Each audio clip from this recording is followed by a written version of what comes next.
My cousin had it all handed to him his whole life. Fancy cars, elite schools, everything. Then came Thanksgiving dinner. When he learned I had $10 million, he lost it in front of everyone. My aunt shouted, and my dad just sat there.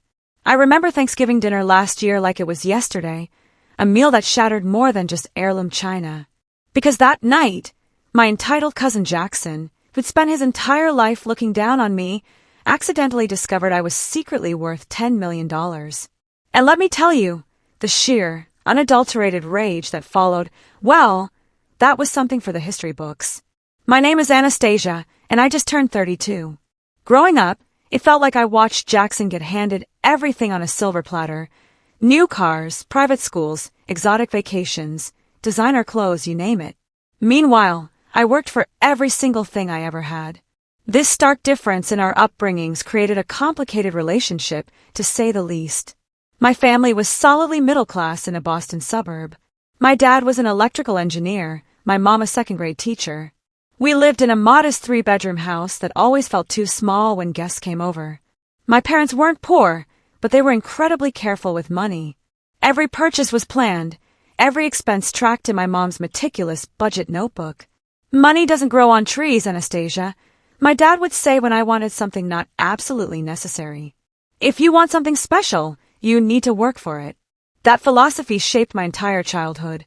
I remember at 8 years old, wanting a new bike. I spent months doing extra chores, collecting bottles for recycling, saving every birthday dollar. The pride I felt when I finally earned enough for that blue Schwinn with the white basket was indescribable. My parents matched my savings as a reward, but I had to earn my half first. Then there were Uncle Josh and Aunt Melanie.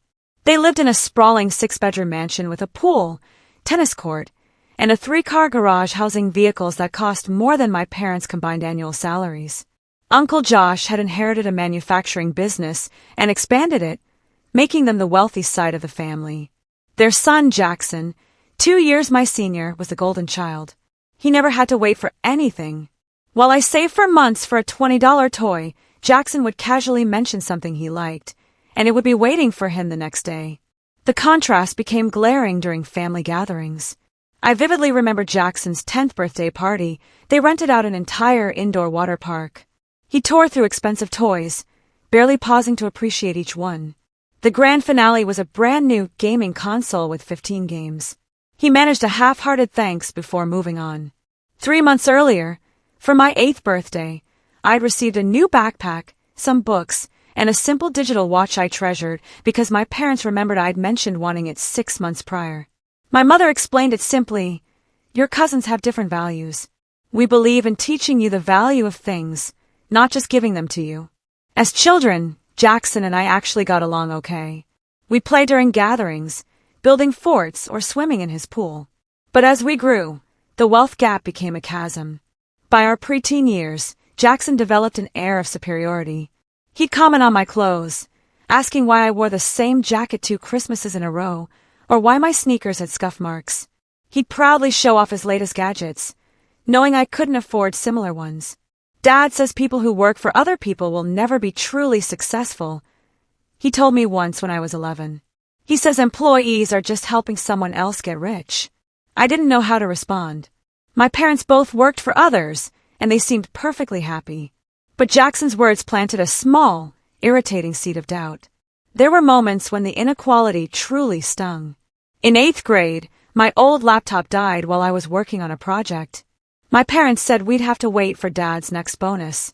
That same weekend, I overheard Aunt Melanie casually mention they bought Jackson his second computer that year because he wanted one with better graphics for gaming. My emotions were a complicated mix of envy, confusion, and a quiet, burning determination. I wanted to prove that hard work and perseverance were just as valuable as having things handed to you. High school solidified the divide. I attended our local public school, while Jackson was at Westfield Academy, an exclusive private school. His uniform cost more than my entire wardrobe, and he never missed an opportunity to mention their famous alumni. Sophomore year, I got my first job at a coffee shop, saving every penny for college. My parents were clear. They'd help, but scholarships and part-time jobs would fill the gaps. Jackson, meanwhile, turned 16 and got a brand new BMW convertible. I remember him revving the engine in our driveway. "Sweet ride, right?" he boasted. "Dad let me pick the color and everything. 0 miles when we picked it up." I nodded, internally calculating that his car cost 5 years of my coffee shop salary.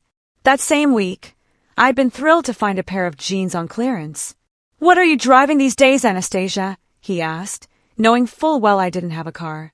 "I'm saving up," I replied, trying to maintain dignity, planning to buy something reliable next year. He laughed, not unkindly, but with genuine confusion. "Why not just ask your parents? A sweet 16 without a car is kind of sad, don't you think?" That was Jackson's worldview. The idea of not being able to afford something, or choosing to save, was utterly alien. During junior year, my $1,500 Honda Civic broke down. The repair was $800 I didn't have. Swallowing my pride, I called Jackson to borrow money, promising interest. "Sorry, that's a lot of cash," he said, sounding regretful but offering no real help. "Have you asked your parents? Or maybe get a credit card?" That evening, my Instagram feed showed Jackson at an expensive restaurant, caption, "Impromptu dinner." Why not? The bill in the corner would have covered my repairs twice over.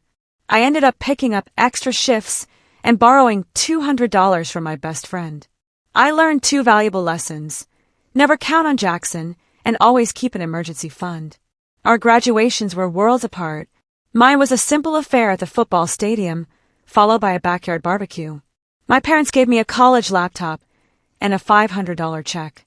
Jackson's school held its ceremony in an ornate performing arts center, followed by a lavish party at their country club. His gift, a brand new Range Rover, waiting in the parking lot with a massive red bow. As guests oohed and awed, I watched Jackson. He seemed pleased, but not particularly surprised or grateful. It was simply what he expected. "You heading to state in the fall, right?" Jackson asked later. "Yes, I got a partial scholarship," I said, a note of pride in my voice. "Countless late nights studying for that 4.0 GPA.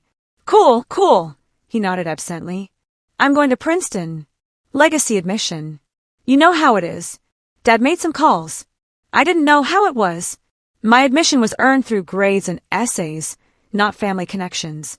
I just smiled politely and congratulated him. College was harder and more rewarding than I expected. My scholarship covered 60% of tuition. I was responsible for the rest. I worked as a research assistant and picked up weekend shifts at a restaurant. The schedule was brutal, often leaving me with 5 or 6 hours of sleep, but I was determined to graduate without crushing debt. I majored in software engineering, often one of the few women in a male-dominated program. There were nights I cried from exhaustion and frustration. Jackson's social media, meanwhile, documented elaborate fraternity parties, weekend trips to NYC, spring breaks in tropical locations. He changed majors every few months, bouncing from economics to political science to art history.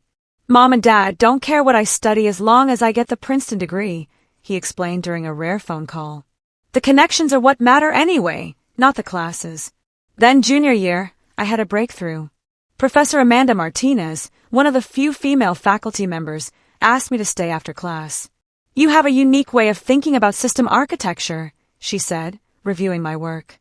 "Have you considered internships?" I admitted I was too focused on paying for school, and most prestigious ones were unpaid, a luxury I couldn't afford. She shook her head. "Let me introduce you to some former students. They started a small tech company, Visu. They're looking for talented interns.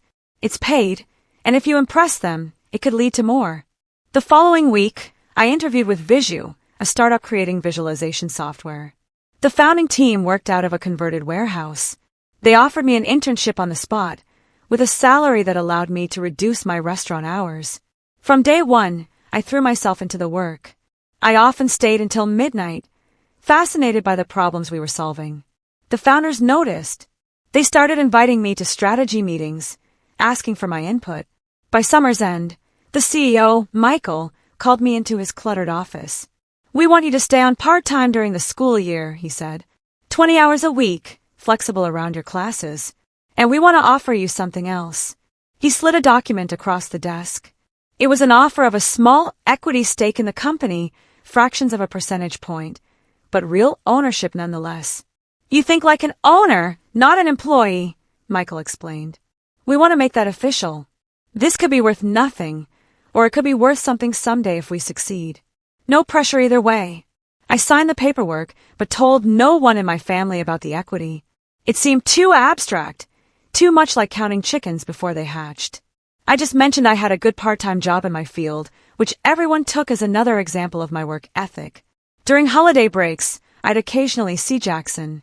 He sported designer clothes with European labels and talked incessantly about his network of important connections. He'd settled on economics, though he constantly complained about the workload and admitted paying other students to complete assignments. College is just a formality, he insisted. Dad already has a position waiting for me at the company after graduation. Executive track from day one. I nodded and changed the subject, keeping my thoughts to myself. While Jackson was coasting on his father's reputation, I was building something from scratch, developing skills and relationships based on my own merit. As graduation approached, Visu offered me a full-time job with a fair salary and additional equity options.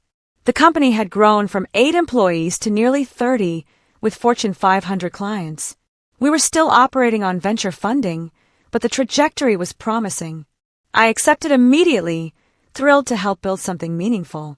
Little did I know, this decision would lead to a financial windfall beyond anything I could have imagined and create a seismic shift in my relationship with my entitled cousin. 3 years after graduation, on an otherwise ordinary Tuesday morning, my phone buzzed with a text from Michael, our CEO. All hands emergency meeting. 10 minutes. Main conference room. My stomach dropped. In startup culture, emergency meetings usually mean one of two things. The company is shutting down, or something monumental has happened. Given our recent struggles to secure additional funding, my mind immediately feared the worst. I hurried to the conference room where 30 employees whispered speculations. Michael entered, followed by our executive team, all wearing expressions I couldn't quite read. I'll cut straight to the point, Michael said, his voice wavering slightly. 30 minutes ago, we signed the final papers. Data Corp has acquired Visu for $200 million. The room erupted. People were hugging, crying, high-fiving, calling their families. My mind went blank. Later that afternoon, after hours of champagne and initial briefings, I received an email with the equity calculation. As an early employee with accumulated options, my stake amounted to slightly over 5% of the company. The acquisition translated to $10.2 million for me before taxes. I stared at the number on my screen, unable to comprehend that this money would soon be mine. Just 5 years earlier, I had been working double shifts to afford textbooks. Now, at 27, I was a millionaire many times over. In the days that followed, I met with financial advisors. I paid off my student loans, purchased a modest but comfortable condo in a neighborhood I'd only dreamed of affording, and set aside funds to help my parents with their retirement. Beyond these practical steps, I made few immediate changes to my lifestyle. What I didn't do was tell anyone about my windfall, with the exception of my parents. After careful consideration, we agreed to keep the exact amount private, even from extended family. There's no reason everyone needs to know your financial situation, my father advised.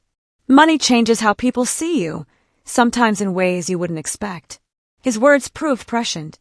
Around the same time, Jackson had graduated from Princeton with mediocre grades but an impressive list of social connections. Despite his advantages, he struggled to find meaningful employment. After several half-hearted attempts at entry-level positions, he quit within months, declaring them beneath his potential. He eventually landed at his father's company in an ambiguous role with the title Strategic Development Associate. From what I gathered through family gossip, it involved little actual responsibility but came with a generous salary, a company car, and an expense account Jackson utilized extensively. Aunt Melanie occasionally expressed frustration bordering on embarrassment regarding Jackson's professional trajectory. "We've given him every advantage," she lamented during a rare phone conversation. "The best schools, connections, opportunities. I don't understand why he's struggling to find his path when other young people seem to manage just fine." There was a pointed quality to her comment that suggested a comparison to me, though she didn't mention me by name. It took considerable restraint not to point out that perhaps those advantages had actually disadvantaged Jackson in developing resilience and work ethic. Instead, I murmured sympathetic noises and changed the subject. I'd learned that discussing our differences only led to tension. Aunt Melanie and Uncle Josh remained convinced their parenting had been superior, despite mounting evidence to the contrary. As the years passed, my investment portfolio grew under careful management, while my career advanced through genuine accomplishment, not nepotism. The financial security allowed me to make decisions based on what truly mattered to me, rather than economic necessity. I could take professional risks, volunteer for causes I believed in, and help friends in need without worrying about my own stability. Meanwhile, Jackson's Instagram feed told a story of someone desperately maintaining the appearance of success while contributing little of value. Photos of business lunches, networking events, and motivational captions seemed designed to convince others, and perhaps himself, that he was building something meaningful. The collision of our divergent paths was perhaps inevitable, though I never anticipated how dramatic it would be. The catalyst? A family Thanksgiving dinner that would permanently alter the dynamics of our extended family. The invitation arrived via text on a crisp October morning. It was from Uncle Josh, though I suspected Aunt Melanie dictated it. I stared at my phone, a knot forming in my stomach. It had been nearly 3 years since I'd attended a Thanksgiving at their house. I'd made excuses about work or travel, choosing instead to spend the holiday with my parents or friends who felt more like family. The thought of an entire evening listening to Jackson boast about imaginary accomplishments while Aunt Melanie made subtle jabs about my modest lifestyle made me want to craft another polite refusal. But something stopped me. Maybe it was time to stop avoiding these gatherings.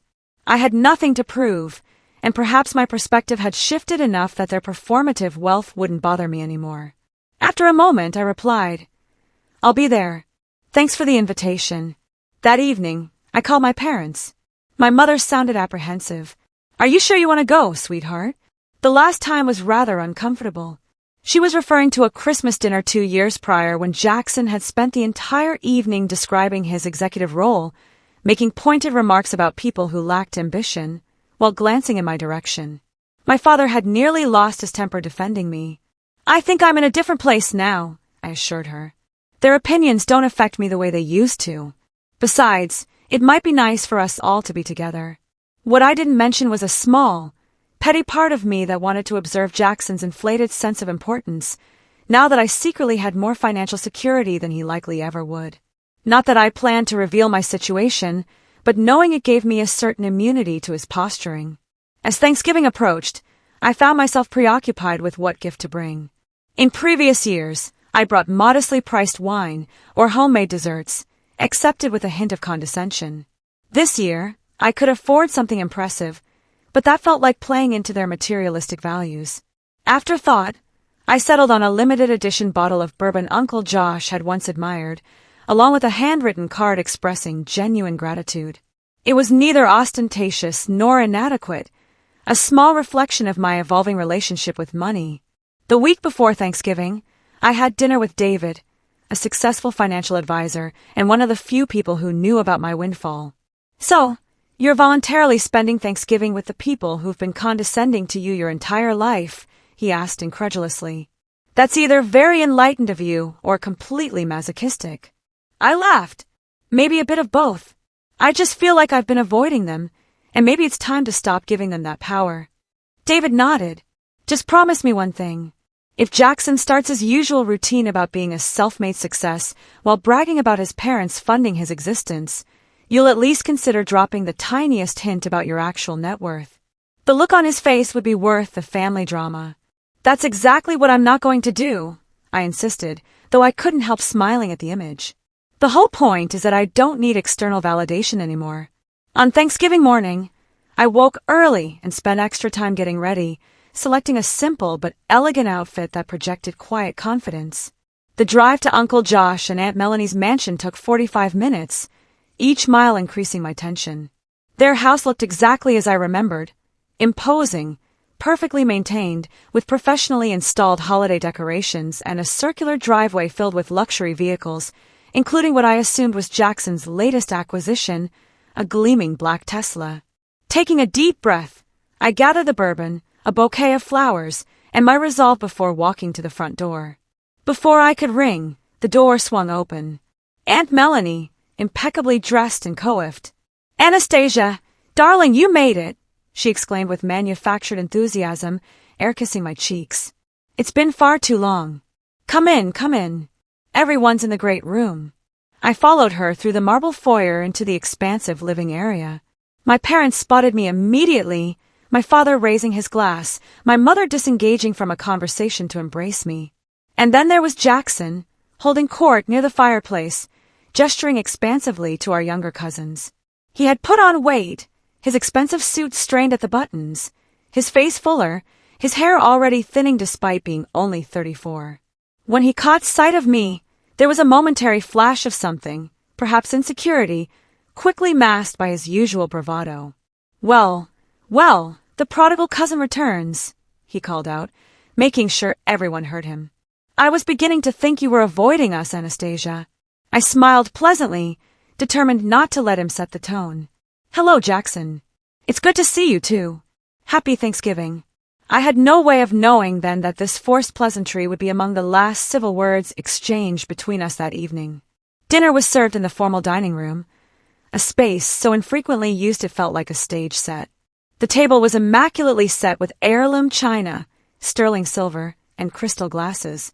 Placed cards directed to each guest. I found myself seated between my mother and Uncle Josh's sister, Margaret, with Jackson directly across from me, a positioning that felt deliberately orchestrated for maximum comparison. My parents exchanged a knowing glance as we took our seats, my father giving me a subtle wink. The initial conversation flowed pleasantly enough.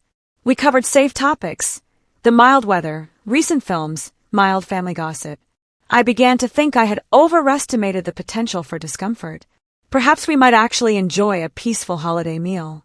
That illusion was shattered when Uncle Josh raised his glass in an impromptu toast. Before we officially begin, I'd like to recognize some exciting developments. As many of you know, Jackson has recently been promoted to Director of Strategic Initiatives at J&M Manufacturing. A murmur of congratulations circled the table. I maintained my polite smile, knowing from industry contacts that Director of Strategic Initiatives was precisely the sort of vague title created for people with connections rather than qualifications. Furthermore, Uncle Josh continued, he's spearheading our expansion into the Asian market with a new product line he conceptualized himself. Jackson beamed with self-satisfaction, nodding graciously at the admiring comments from relatives who didn't know enough to question these claims. My father caught my eye briefly, his expression carefully neutral, but his thoughts as transparent to me as if he'd spoken them aloud. We both knew J&M Manufacturing had been attempting to enter the Asian market for years without success, and any new initiative was likely the work of the actual executive team. "Anastasia," Aunt Melanie turned to me with exaggerated interest. "How are things at your little tech company? Still enjoying the 9-to-5 world?" Before I could respond, Jackson interjected. "Don't be modest, Aunt Melanie. I'm sure Anastasia's role is very important. What was the title again, cousin? Senior developer? Project coordinator?"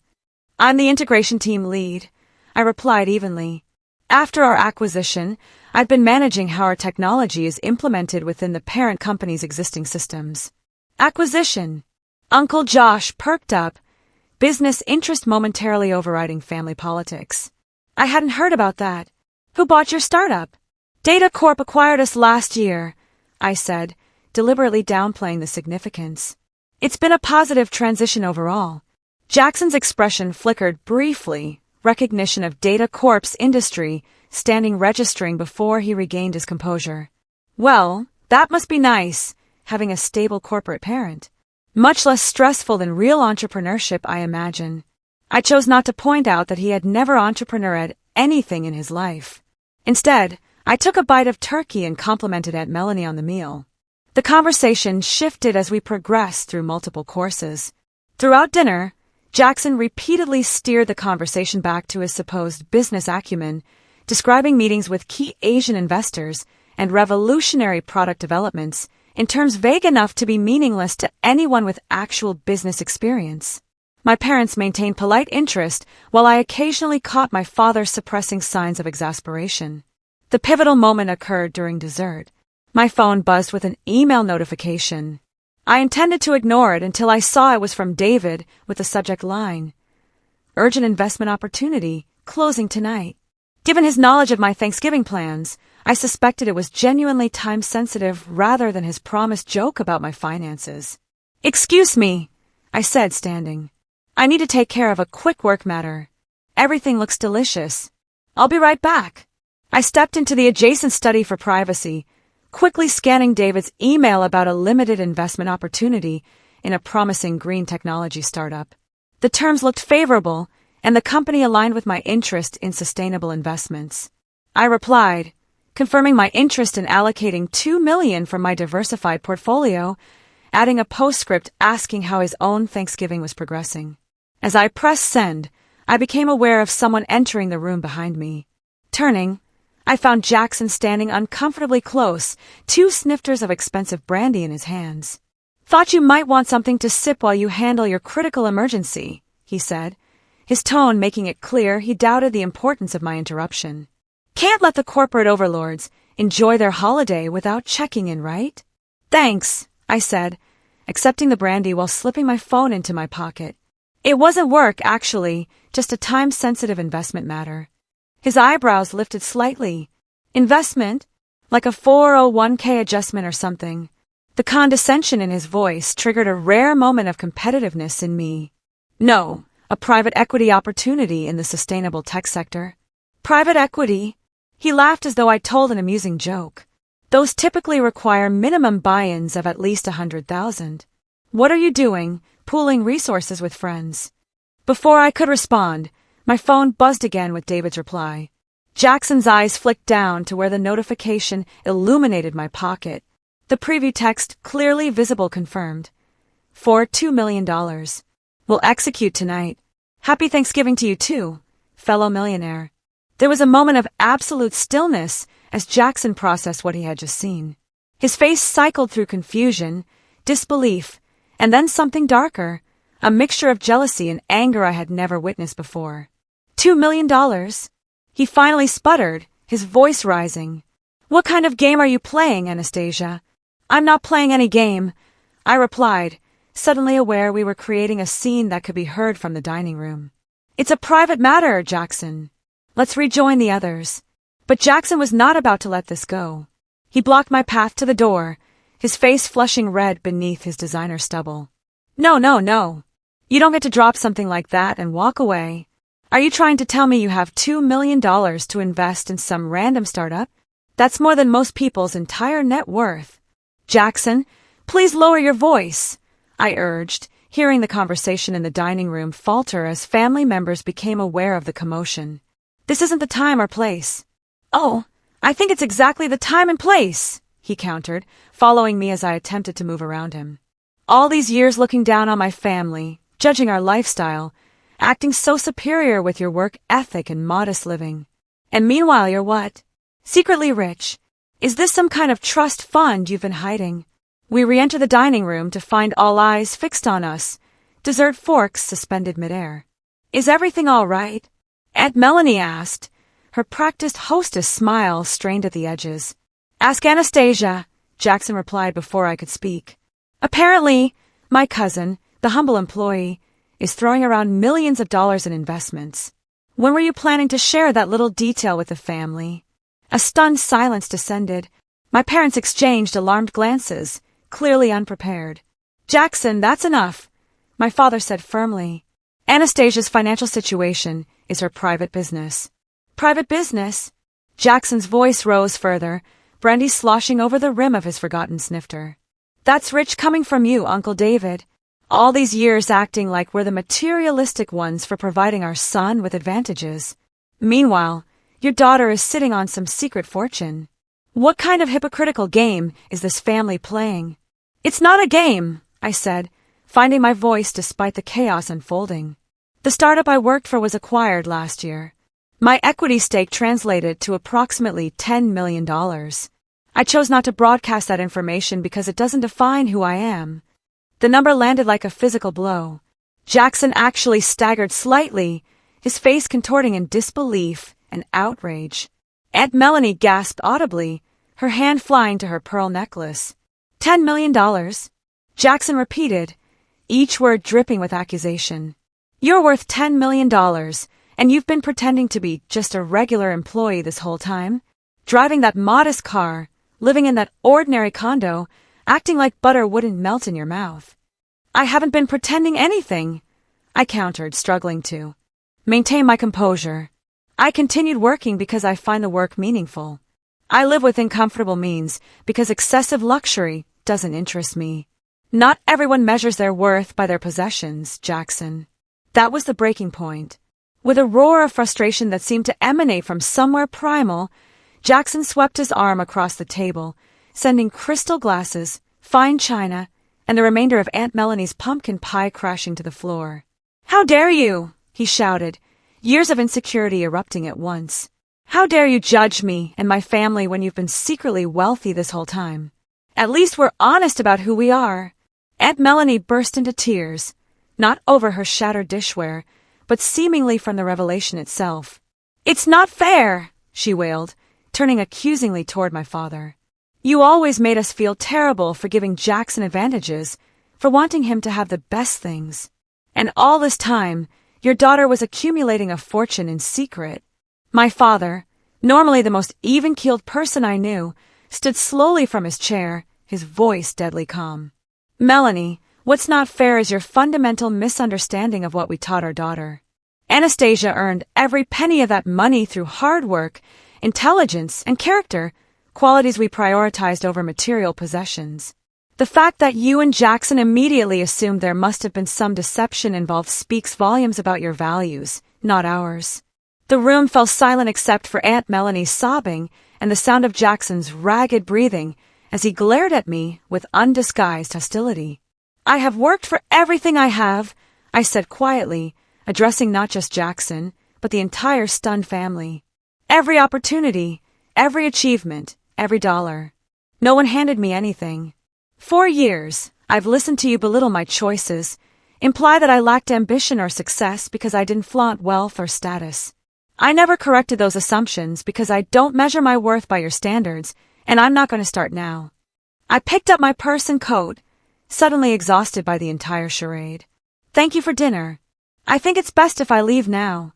As I walked toward the door, I paused to place the bottle of bourbon I had brought on the side table, still neatly wrapped with its handwritten card. It seemed like a symbol of something now, a peace offering rendered meaningless by the chasm of understanding that had finally, irrevocably revealed itself. Behind me, I could hear Jackson continuing to rant, his voice cracking with emotion. She thinks she's so much better than everyone. Little Miss Perfect with her secret millions, while the rest of us are just shallow materialists in her eyes. The last thing I heard as I closed the front door was Aunt Melanie's shrill accusation directed at my parents. This is your fault. You raised her to judge us. The cold November air hit my face like a welcome slap, clearing the emotional fog of the dining room as I made my way to my car, hands shaking slightly as I fumbled with the keys. What had just happened felt momentous, a collision of worldviews that had been building for decades, finally erupting with a force that had destroyed more than just Thanksgiving dinner. The drive home passed in a blur, streetlights streaking past my windshield, distorted by tears I hadn't realized were falling. By the time I pulled into my condo's parking garage, a hollow emptiness had settled in my chest, replacing the anger and defensiveness from earlier. I wasn't upset about the revelation of my financial situation. That was bound to come out eventually, and perhaps there was even a certain relief in having it known. What devastated me was the realization that my family, the people who had known me my entire life, could so quickly reduce me to nothing more than a dollar figure, could assume deception rather than achievement, could twist something I had earned through years of dedication into something that somehow made me the villain of our family narrative. Inside my apartment, I kicked off my heels and collapsed onto the couch, not bothering with lights. The darkness matched my mood as I replayed the evening's events, wondering if I could have handled things differently. Should I have disclosed my windfall immediately? Would that have prevented tonight's explosion, or merely spread the inevitable drama over a longer period? My phone buzzed repeatedly with texts from my parents, checking that I'd made it home safely and expressing their dismay. I sent brief reassurances, but couldn't muster the energy for a real conversation. Tomorrow would be soon enough. Just as I was about to silence my phone for the night, it rang with an unexpected caller, Uncle Josh. My finger hesitated before I finally answered. Anastasia. His voice sounded strained, older somehow than it had just hours earlier. I wanted to call and, well, I'm not exactly sure what to say, except that I'm sorry for how tonight unfolded. The apology surprised me. Uncle Josh had always been affable but distant, more concerned with appearances than genuine connection. This vulnerability was unfamiliar territory. It was an unfortunate situation all around. I replied neutrally, unwilling to accept blame but not wanting to escalate matters further. Melanie is. He paused, searching for words. She's upset. She's always been sensitive about comparisons between our families, about parenting approaches. Finding out about your success triggered something in her. And Jackson. I couldn't help asking. A heavy sigh came through the line. Jackson is Jackson. He's never handled perceived slights well, but that's partly our fault, isn't it? We never taught him to process disappointment, or measure himself by his own standards rather than others. The admission was so unexpected that for a moment, I couldn't respond. In all the years of family dynamics, I had never heard my uncle acknowledge any shortcoming in how they'd raised their son. I appreciate the call, I finally said. I think everyone needs some space right now. Perhaps after the holidays, we can try again with clearer understanding. Perhaps, he agreed, though neither of us sounded convinced. For what it's worth, I'm proud of what you've accomplished, Anastasia. Truly. After hanging up, I sat in the darkness for a long time, turning over his words, searching for the sincerity I wanted to believe was there. The next morning, I drove to my parents' house for a debrief that was equal parts emotional processing and strategic planning for future family interactions. My mother made strong coffee while my father paced the kitchen, still agitated. The nerve, he muttered for perhaps the 10th time. As if teaching you the value of hard work and character was some sort of crime against Jackson. David, my mother interjected gently. We've established that Melanie's perspective is distorted. Repeating it doesn't help anyone, least of all Anastasia. I sipped my coffee, finding comfort in their unwavering support. What happens now? I asked. Are we just supposed to pretend nothing happened the next time we see them? My father snorted dismissively, but my mother considered the question seriously. I think time will determine that. Families have weathered worse. Storms. But regardless of what they choose to do, you have nothing to apologize for. Your success is earned, and your choices about how to handle that success reflect values we're proud to have instilled.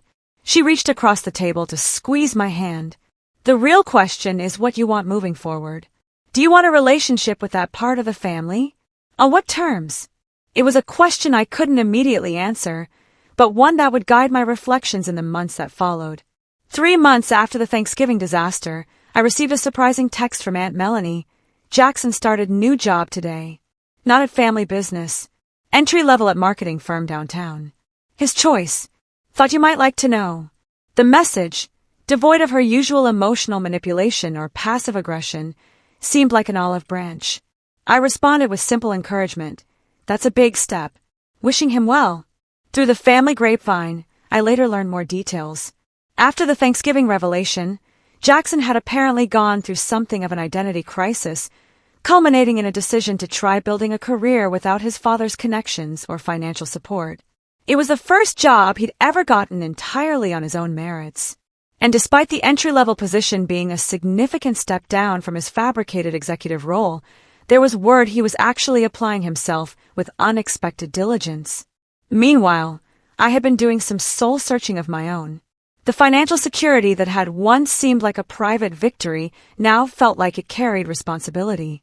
After consultations with financial advisors and considerable thought, I established a scholarship fund for first-generation college students studying technology fields, specifically those who were working while pursuing their education. The initial endowment was $2 million, enough to support 10 students annually with tuition and stipends. I named it after my parents, honoring the values they had instilled in me rather than seeking personal recognition. When a local paper ran a small piece about the new scholarship, I sent the clipping to my extended family without comment. It wasn't about proving anything to them, but rather about demonstrating through actions what wealth meant to me, an opportunity to create opportunity for others. A full year passed before I saw Jackson again. It was at a cousin's wedding, a neutral territory where family politics were temporarily suspended in service of celebration.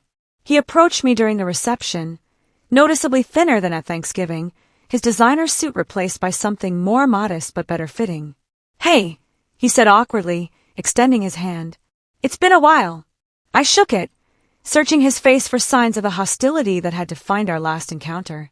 Instead, I found something unexpected: humility. "I hear you've been making changes," I offered, giving him an opening. He nodded, glancing down at his seltzer water rather than the champagne others carried. "Turns out starting over is harder than starting from scratch." "Who knew?" "Everyone who's ever had to do it," I replied, but without malice. A ghost of a smile touched his lips. "Fair enough. Listen, I'm not good at this kind of thing, but I owe you an apology. What I said at Thanksgiving, how I behave, it wasn't about you. It was never really about you." "I know," I said simply. "The scholarship thing," he continued. That was really something. Mom showed me the article. It made me think about what I would do if I suddenly had that kind of money. And I realized I had no idea beyond buying stuff I didn't need. That was a wake-up call. We talked for nearly an hour, not about money or success or the past, but about the challenges of figuring out who you are when all the external markers you've relied on are stripped away. For perhaps the first time in our lives, we spoke as equals, each acknowledging our own struggles and growth without comparison or judgment. And you know what? That $10 million changed my life, but not in the ways most people would expect. The true freedom it gave me wasn't freedom from work or worry. It was freedom from needing external validation, freedom from proving my worth through possessions or titles, or the shallow approval of others who measure success by vastly different standards. True wealth, I've discovered, isn't about what you have, but what you value. It's about building a life aligned with your deepest principles, not someone else's expectations. It's about recognizing that being handed everything often means developing nothing within yourself, while earning your way means becoming someone who can never be diminished by circumstance or another person's petty judgment. If you've ever felt like the underdog in your family, or watched others just get opportunities you had to fight for tooth and nail, remember this: the struggles that seem so unfair are often the very experiences shaping your most valuable qualities.